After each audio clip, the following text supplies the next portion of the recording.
नमस्ते बच्चों, कैसे हैं आप सब लोग। और आज हम हमारे चैनल फिजिक्स चैनल स्टार्ट करने जा रहे हैं। हमारा जो न्यूमेरिकल्स चल रहे थे 11th क्लास में, हमने 11 न्यूमेरिकल ऑलरेडी कर लिए हैं। हमारे पिछले वीडियो में आप जाकर उन्हें देख सकते हैं। इसी के साथ ही हम अगला न्यूमेरिकल नंबर 12 स्टार्ट करते हैं। आप अपना क्वेश्चन देखिए कि 12th नंबर का क्वेश्चन क्या है।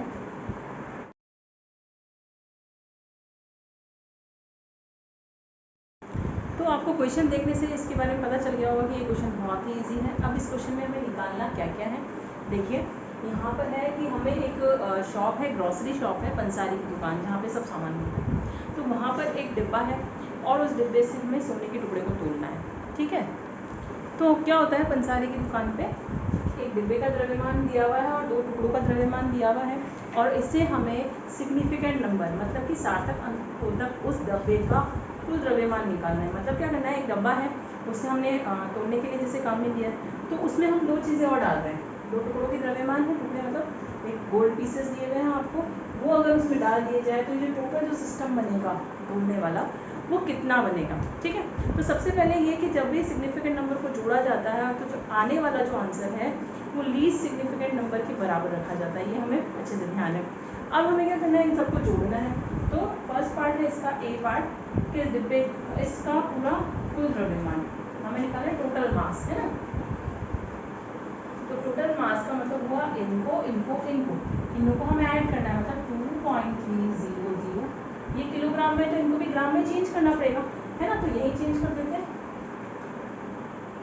इसको किलोग्राम ग्राम में चेंज करके 10⁻³ से मल्टीप्लाई करना है। इसका मतलब 3 नंबर्स के पहले हमारे क्या आना चाहिए, पॉइंट आना चाहिए। तो हम इस करते हैं 20 × 1.5 × 10⁻³ करते ही किसमें चेंज हो गया, किलोग्राम में चेंज हो गया।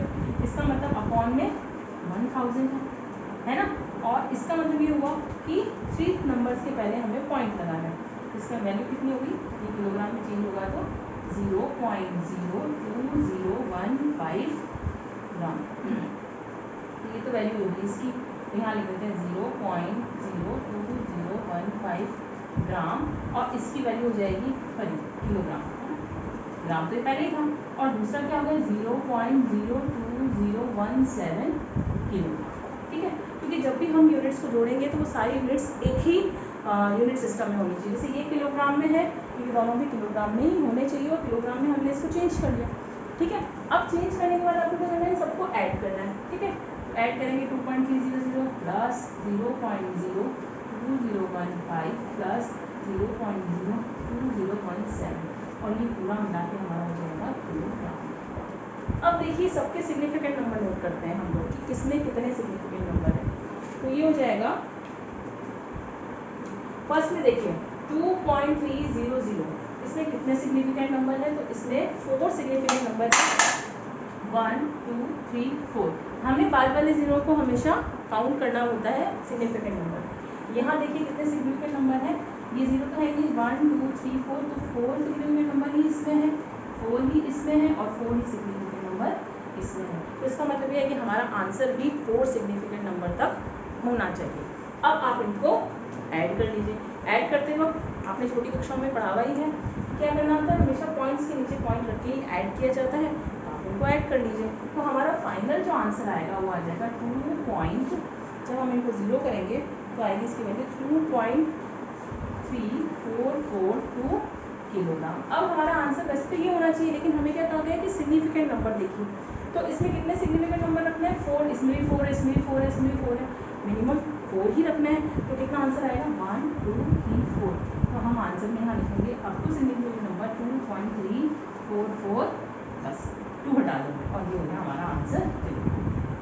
ठीक है, अब इसी का जो सेकंड क्वेश्चन हुए ये पूछा गया है कि इन दोनों मासेस में कितना डिफरेंस है ना, इन दोनों द्रव्यमानों का अंतर कितना है। तो इसी का बी पार्ट हम करते हैं कि डिफरेंस कितना है द्रव्यमानों का, या फिर टुकड़ों के द्रव्यमानों का अंतर, difference of the masses of the pieces. Okay, तो देखो बड़ा कौन सा है, देखो 2.15 ग्राम है, और ये 20.17 ग्राम। ये बड़ा है तो 20.17 माइनस 20.15, और दोनों ही ग्राम में है, तो अभी हमें यहाँ चेंज करने की ज़रूरत नहीं है। तो जब हम माइनस करेंगे 20.17 में 20.15 तो आएगा 0.02 ग्राम। तो ये हमारा फाइनल आंसर हो गया। अब करते हैं हमारा नेक्स्ट क्वेश्चन।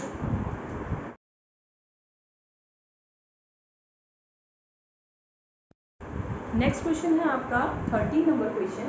उसमें आपको दिया हुआ है एक फिजिकल क्वांटिटी है पी, जिसके लिए आपको रिलेशन दिया हुआ है कि पी की जो वैल्यू है ए क्यूब बी स्क्वायर रूट सी और डी है, और जो परसेंटेज एरर जो दे रखी है ए और बी के मान में, जो हमने इसको जो कैलकुलेट किया तो उसमें त्रुटि का जो परसेंटेज दे रखा है वो कितना देखा 1342। ए के अंदर मतलब प्रतिशत त्रुटि कितनी 1%, बी में 3 है, सी में 4 है और डी में 2% है।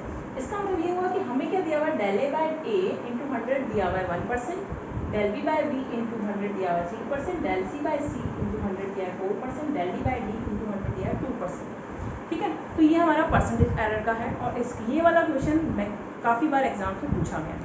तो इसे कैसे करना है, तो हम जब रिलेटिव एरर हमने निकालने का फॉर्मूला जब किया था, जहाँ पे हमने आपेक्षिक त्रुटि निकाली थी, तो जो अधिकतम आपेक्षिक त्रुटि थी उसका क्या फॉर्मूला है ना, मैक्सिमम रिलेटिव एरर ये निकाली थी हमने।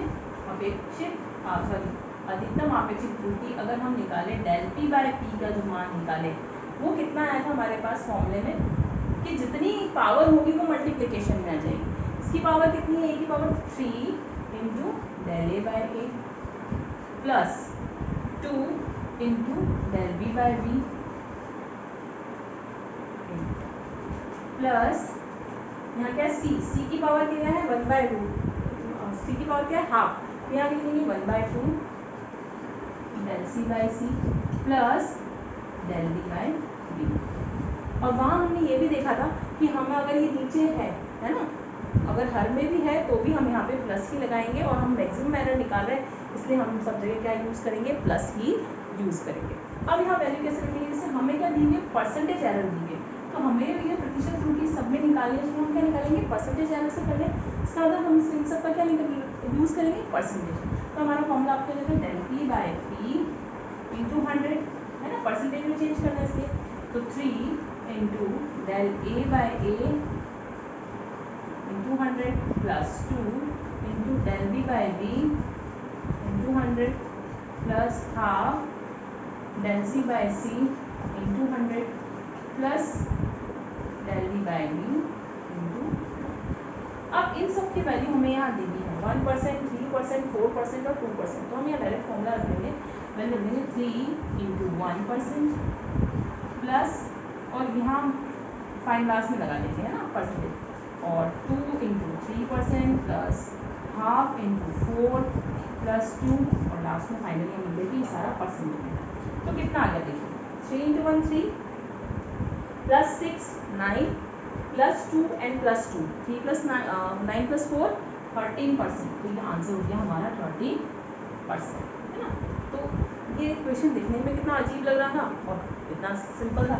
अब इसके बाद आप देखिए कि इसमें एक क्वेश्चन में आगे और कहा है कि अगर p की वैल्यू 3.763 है, यहाँ लिखना था मैंने, p की वैल्यू 3.763 है, तो हम इसकी जो मेजर करने के बाद आया तो हम कितने सिग्निफिकेंट नंबर तक इसकी वैल्यू ले सकते हैं, क्योंकि हम परसेंटेज की बात कर रहे हैं और हमारा फाइनल आंसर यहाँ कितने सिग्निफिकेंट नंबर है इसमें 2, तो हमारे इस आंसर में 2 सिग्निफिकेंट नंबर होने चाहिए। तो हम इसके लिए लिख देंगे कि दिए हुए क्वेश्चन में अगर हमारे पास आंसर में 2 सिग्निफिकेंट नंबर है तो इसका राउंड ऑफ भी हम कहाँ तक करेंगे, 2 सिग्निफिकेंट नंबर तक करेंगे। तो अब इसका राउंड ऑफ देखिए कीजिए 3.76, ठीक है, तो यहाँ पर 3.7 तक ही लेंगे, 63 हमको नहीं लेना क्योंकि ये 2 ही हो गए हमारे राउंड ऑफ में, 2 सिग्निफिकेंट नंबर हो गए। लेकिन इसमें क्या दिक्कत है कि 7 के बाद 6 आ रहा है, लेकिन अगर जब 5 से एक नंबर ज़्यादा आता है ना, 5 से ज़्यादा जब नंबर आता है तो पहले वाले नंबर में ये जोड़ दिया जाता है इन राउंडिंग ऑफ, है ना, तो इसकी वैल्यू कितनी हो जाएगी 3.8। तो ये हो गया हमारा क्वेश्चन नंबर 30।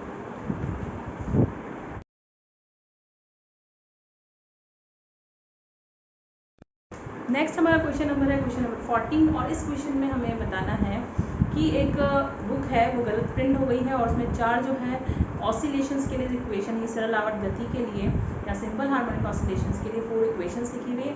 आपको चेक करना है कि इनमें से उसने कौन सी इक्वेशन सही प्रिंट की है और कौन सी गलत। अब आप कैसे पता करेंगे कि इसमें ये प्रिंट इक्वेशन सही है या गलत, तो हम उपयोग करेंगे इसमें विमीय सूत्र का।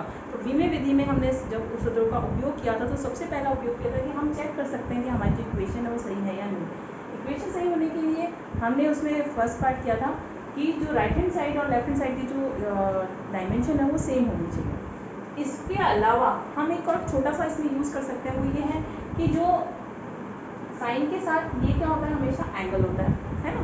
तो हम इसमें कौन सी ट्रिक यूज़ करेंगे, एंगल वाली, कि ये जो भी एंगल यहाँ पर सभी में दिया हुआ है, ये डी और ये साइन टी बाय ए और ये जो एंगल दिया है 2 टी बाई टी, अगर इस एंगल की वैल्यू है ना, जो एंगल जो होता है वो कैसा बताया हमने, डायमेंशन लेस बताया है ना। और जो क्वांटिटी डायमेंशन लेस है, अगर हम उसे प्रूव कर दें कि भाई ये डायमेंशन लेस है तो हमारी इक्वेशन सही है, अदरवाइज गलत है। ठीक है, पूरी इक्वेशन को चेक करने की यहाँ ज़रूरत नहीं पड़ेगी।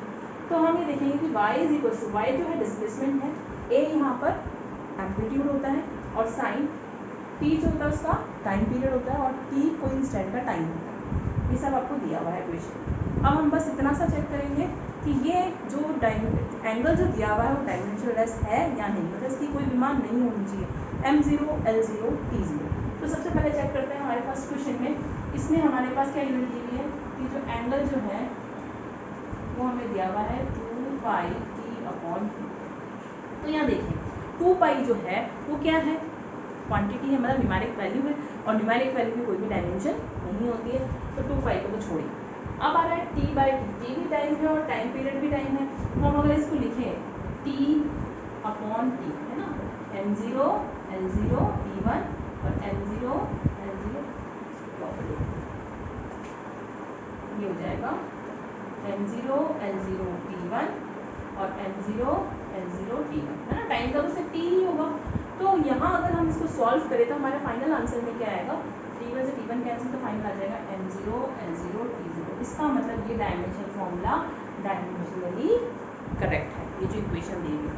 सेकंड क्वेश्चन में हम बात करते हैं b और t आ रहा है एंगल में, तो अगर हम b और t को चेक करेंगे, b क्या है, वेलोसिटी है। वेलोसिटी क्या होती है, इसकी डायमेंशन बोल दो m0 l1 t-1 और t की क्या हो जाएगी, ओनली t है ना। इन दोनों को मल्टीप्लाई करेंगे तो m0 l1 t0 आ रहा है ना, -1 + 1 0। तो फाइनल वैल्यू क्या आ गई हमारे पास l1। तो क्या ये डायमेंशन लेस है, नहीं, इसकी विमा है, इसका मतलब ये फॉर्मूला जो है हमारा गलत है। ठीक है, इसी तरीके से हम चेक कर लेते हैं यहाँ t/a को, t/a को भी चेक करेंगे तो t का क्या हो जाएगा dimension formula m0 l0 t और a का डायमेंशन फॉर्मूला क्या है m0 l1 t-2। तो यहाँ फाइनली हमारा फॉर्मूला मिल जाएगा m0 l-1 t-3। तो इस फॉर्मूले में भी देखो सारी वैल्यूज आ रही है, 0 -1 l है ना, डायमेंशन लेस तो नहीं है, इसका मतलब ये वाला फॉर्मूला भी हमारा गलत है। ठीक है, और हम फाइनली चेक करते हैं फिर से हमारे लास्ट फोर्थ पार्ट को।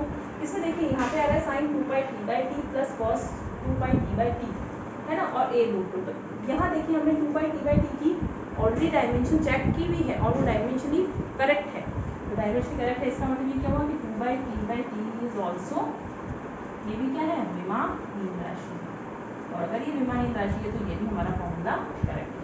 तो ये इक्वेशन, ए इक्वेशन और डी इक्वेशन ही करेक्ट है और सी और डी इक्वेशन हमारी कैसी है, रॉन्ग। तो आप इस तरीके से इसको चेक कर सकते हैं by using dimension formula. Okay,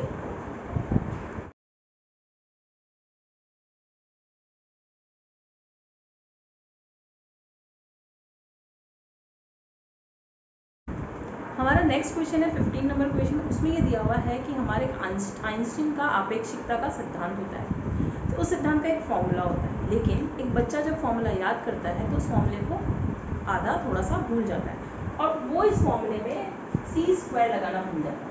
क्या लगाना भूल रहा है, c²। अब आपको बताना है जो मैं फॉर्मूला लिखने वाली हूँ उसमें c² कहाँ लगेगा, और आपको चेक करना है कि ये c² किस तरीके से लगेगा। तो कैसे चेक करेंगे, एक ही तरीका है डायमेंशनली चेक करने का। तो उसने फॉर्मूला लिखा m = m0 अपॉन √1 - v²। अब आपको इस फॉर्मूले को देख के बताना है कि ये c² कहाँ लगेगा, इधर लगेगा, इधर लगेगा, इधर लगेगा या इधर लगेगा। ठीक है, और m जो है वस्तु का द्रव्यमान है, m0 होता है वस्तु का विराम द्रव्यमान, और v होता है वस्तु का वेग, और c जो है वो प्रकाश का वेग। तो अगर आप इसको चेक करना चाहेंगे तो किस तरीके से चेक करेंगे, देखिए इस फॉर्मूले में मैं इसको थोड़ा सा चेंज करके कैसे लिख सकती हूँ, m/m0 कर सकती हूँ, और यहाँ हो जाएगा 1/√1 - ठीक है। अब अगर आपने इसे इसको रिवर्स करें फॉर्मूले को, तो ये एम नॉट बाई एम भी लिख सकते हैं इसको, ये हो जाएगा √1 माइनस वी स्क्वायर, है ना। हमने क्या किया, इस फॉर्मूले को उल्टा कर दिया, है ना, रेसिप्रोकल कर दिया इसे। अब देखो एम नॉट भी क्या है, द्रव्यमान है, एम भी क्या है, द्रव्यमान। द्रव्यमान में द्रव्यमान का भाग दिया, ठीक है, डायमेंशन जब निकाली तो ये कैसी राशि हो जाएगी, विमान। तो हम ये देख रहे हैं कि जो लेफ्ट हैंड साइड है वो कैसी राशि है, विमाहीन राशि। और अगर लेफ्ट हैंड साइड विमाहीन राशि है तो किसी भी फॉर्मूले को सही होने के लिए क्या जरूरी होता है कि दोनों साइड की विमा हमेशा बराबर होनी चाहिए। तो इधर की विमा भी बराबर होनी चाहिए, इधर की विमा की। इसका मतलब ये हुआ कि राइट हैंड साइड जो है शुड बी डायमेंशनलेस, विमाहीन होनी चाहिए, ठीक है। और ये डायमेंशनलेस कब होगी, हम इसको चेक करते। देखो ये तो 1 है ना, और हमारे लिए सबसे पहले क्या कंडीशन रख दी हमने इसमें कि दोनों तरफ विमाहीन होना चाहिए। इसका मतलब ये वी स्क्वायर है, इसको हमें ऐसा कुछ करना पड़ेगा कि ये भी विमाहीन हो जाए। तो कैसे करेंगे, जैसे एम नॉट में एम का भाग जा रहा है तभी ये विमाहीन बन रहा है, उसी तरीके से वी स्क्वायर में जब सी स्क्वायर का भाग देंगे तो ये भी विमाहीन बन जाएगा। तो डायरेक्टली हम इस क्वेश्चन को कर सकते हैं। तो क्या लिखेंगे कि भाई LHS जो है विमाहीन है तो RHS भी विमाहीन होना चाहिए, और विमाहीन होने के लिए क्या होना चाहिए,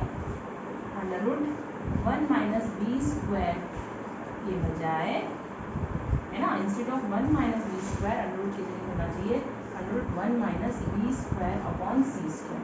वेग में ही वेग का भाग गया है, ये है वस्तु का वेग और ये है प्रकाश का वेग। तो अगर वेग के स्क्वायर में दूसरे वेग के स्क्वायर का भाग दोगे तो विमाहीन बन जाएगा। कैसे, चेक कर लेते हैं कि जैसे वेग की बात है m0 L1 e-1 का square upon m0 L1 e-1 का स्क्वायर। तो अगर हम इसको सॉल्व करेंगे तो कितनी वैल्यू आ जाएगी, m0 L0 t0, विमाहीन बन गया। इसका मतलब ये दर्शा रहा है कि हमारा जो फॉर्मूला है वो विमाहीन बन जाएगा, ठीक है।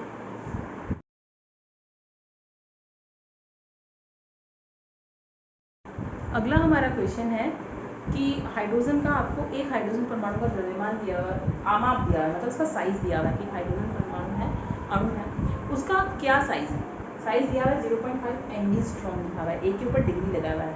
ये एंगस्ट्रॉम क्या होता है, एक यूनिट होती है जिसके लिए आपको क्वेश्चन में भी दिया हुआ है कि एक यूनिट होती है नापने की लंबाई को, और जो बहुत छोटी लंबाई होती है उनको नापने के लिए हम क्या यूज़ करते हैं, एंगस्ट्रॉम कर लेते हैं, ठीक है। तो क्या करेंगे इसकी जगह कि एक एंगस्ट्रॉम का मतलब होता है 10⁻⁻10 न्यूटन। ये तो आपको दिया हुआ है, ठीक है। अब इसके बाद इसमें, ठीक है, तो आपको एक एंगस्ट्रॉम की वैल्यू 10⁻10 मीटर दी हुई है। इसके बाद आपको इसमें निकालना है, इस हाइड्रोजन का वॉल्यूम निकालना है, पर लेकिन मोल वॉल्यूम निकालना है। अब ये क्या चीज़ होती है, तो सबसे पहले हम इसका आयतन निकालते हैं। तो अगर किसी, जैसे ये त्रिज्या होगी, ये r बराबर हो गया 0.5 × 10⁻⁻10 मीटर, किसकी त्रिज्या होगी, हाइड्रोजन की त्रिज्या होगी, एक हाइड्रोजन अणु की त्रिज्या होगी। अब ऐसा क्या, हमें एक मोल की निकालनी है, तो पहले हम क्या निकालेंगे, आयतन। तो इसका वॉल्यूम, आयतन कितना होता है ना। हाइड्रोजन, जब हम बात कर रहे हैं हाइड्रोजन परमाणु की, तो उसमें एक जो छोटा उसका अणु होगा, है ना, और तो जब हम हाइड्रोजन परमाणु की बात कर रहे हैं, उसका आयतन निकाल रहे हैं, तो उसका शेप कैसा होगा, गोलाकार होगा। और एक गोलाकार या गोले का आयतन क्या होता है, 4/3 पाई r³। इसका मतलब ये हुआ कि हमें क्या निकालना है, इस हाइड्रोजन का वॉल्यूम निकालना है ना। तो वॉल्यूम निकालने के लिए लिखेंगे 4/3 पाई r³ के लिए लिखेंगे 0.5 × 10⁻⁻10 का होल। तो जब हम इसे सॉल्व करेंगे, है ना, पाई की वैल्यू को क्या रख देंगे यहाँ पे 22/7, है ना। तो जब हम इसको पूरा सॉल्व करेंगे तो हमारी क्या वैल्यू आएगी, 5.236 × 10⁻31 इसकी वैल्यू आएगी मीटर क्यूब, है ना, क्योंकि ये वॉल्यूम है। अब जैसे एक मोल जो गैस होती है उनमें परमाणुओं की संख्या कितनी होती है, ये एक परमाणु का आयतन निकाला है। और अगर हम एक मोल में का आयतन निकालना चाहें, इसका मतलब ये हुआ कि जो एवोगाड्रो नंबर जो हमें दिया जाता है ना, वो कितना दिया हो जाता है, n की जो वैल्यू होती है, एवोगाड्रो संख्या जो होती है, उस n की वैल्यू होती है 6.023 × 10⁻23, है ना, ये n की वैल्यू होती है। एक मोल में इतने परमाणु होते हैं। तो अगर आयतन इतना है, तो इतने 6.022 × 10⁻23 परमाणु का आयतन कितना होगा? एक मोल का ही तो द्रव्यमान आयतन निकालना है हमको, तो कुल आयतन क्या हो जाएगा? V = m × V डैश, इसको हम V डैश कहते हैं, है ना। तो इसका मतलब है 0.023 6.023 × 10⁻23 × 5.236 × 10⁻31 और इसे मल्टीप्लाई करके आप अपना आंसर निकाल सकते हैं। तो आपका आंसर होगा 3.17 × 10⁻⁷ ये हमारी वैल्यू हो जाएगी फाइनल, ठीक है। और ये वॉल्यूम है इसलिए यहाँ पर हम यूज करेंगे मीटर, ठीक है। तो इस क्वेश्चन में क्या पूछा था? मोल का द्रव्यमान पूछा था आपसे, आयतन पूछा था, सॉरी, एक मोल का आयतन पूछा था और एक अणु का आयतन हमने कैसे निकाल लिया? उसके अमाप से निकाल लिया। अमाप मतलब ये त्रिज्या होती है ना, उसका साइज कितना है। त्रिज्या से 4/3πr³ करके हमने एक परमाणु का आयतन निकाला और एक परमाणु से कितने n परमाणु उसमें थे, है ना। जैसे एक परमाणु का आयतन इतना, तो n परमाणु कितना आयतन होगा? तो हमें क्या करना पड़ेगा? मल्टीप्लाई करना पड़ेगा। तो सिंपल हमने मल्टीप्लाई करके इसका आंसर निकाला, ठीक है। अब हम चलते हैं हमारे नेक्स्ट क्वेश्चन की तरफ।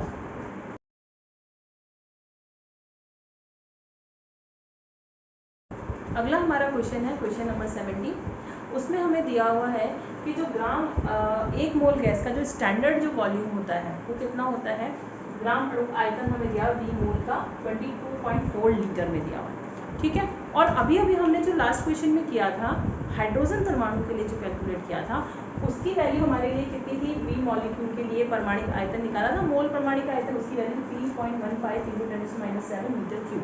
तो हमें इस क्वेश्चन में इस चीज़ को यहाँ कैलकुलेट करने की ज़रूरत नहीं है, क्योंकि हमने अभी क्वेश्चन में किया। और अगर आपसे डायरेक्ट ये क्वेश्चन पूछा जाए तो पहले आपको इस चीज़ को कैलकुलेट करना पड़ेगा। उसके बाद आपसे पूछा है कि ग्राम अणु का आयतन और मोल परमाणु आयतन का अनुपात कितना होता है। तो हम क्या करेंगे? दोनों का रेशो निकाल लेंगे। यहाँ लिखेंगे देखो 22.4 लीटर को मीटर क्यूब में चेंज करेंगे तो 10⁻³ metre cube upon 3.15 × 10⁻⁷ metre cube, तो इसकी वैल्यू आ जाएगी 7.1 × 10⁻⁷, ठीक है। तो ये हमारे पास 74 है ना। तो इसका मतलब ये हुआ कि नियर अबाउट इसकी पावर कितनी आई? 10⁻⁴ पावर के बराबर इसका आंसर आ रहा है। तो ये रेशो इतना ज़्यादा क्यों है? इसका कारण हमसे पूछा है। तो ये देखो, ये तो है हमारे ग्राम अणु का आयतन, ठीक है।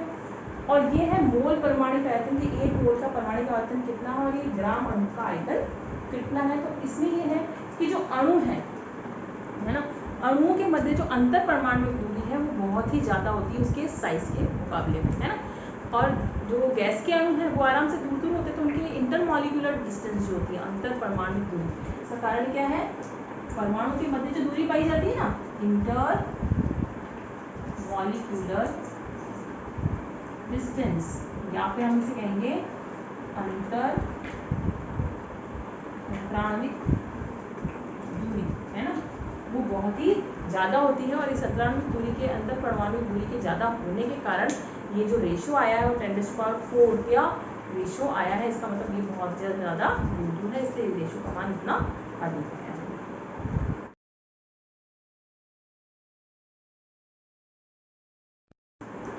हमारा नेक्स्ट क्वेश्चन है 80 नंबर क्वेश्चन। उसमें हमसे पूछा गया है कि ऐसा क्या कारण है? आपने सबने देखा होगा कि हम अगर किसी ट्रेन से या गाड़ी से कहीं जा रहे होते हैं तो जो हमारे साथ साथ में जो रास्ते में जो चीज़ें आती हैं वो हमें विपरीत दिशा में चलती हुई नजर आती है। जैसे हम गाड़ी पे इस तरीके से, अगर कोई व्यक्ति इधर की तरफ जा रहा है ना, गाड़ी से जा रहा है, लेकिन अगर रास्ते में अगर पेड़ भी आया तो अगर व्यक्ति इधर गति कर रहा है तो हमें क्या लगेगा? पेड़ विपरीत दिशा में गति, ठीक है। और इसी तरीके से अगर कोई डिस्टेंस पे ऑब्जेक्ट है, जैसे सन है या मून है या बहुत दूर का है, तो हमें क्या लगता है कि हम जहाँ जा रहे हैं वहाँ सन भी हमारे साथ साथ जा रहा है, मून भी हमारे साथ साथ जा रहा है। तो ऐसा क्यों? गति तो हम दोनों में ही कर रहे हैं, गति तो हम इस वाली स्थिति में भी कर रहे हैं और डिस्टेंट वाली स्थिति में भी कर रहे हैं। तो इसका मेन कारण क्या है?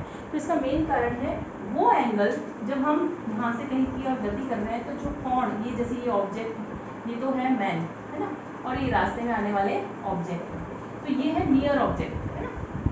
और पास में आने वाले ऑब्जेक्ट के लिए जो एंगल जो बन रहा है, ये एंगल बहुत ही अधिक होता है, ठीक है। लेकिन डिस्टेंस पे अगर ऑब्जेक्ट है तो वो एंगल जो बन रहा है वो बहुत ही छोटा है ना।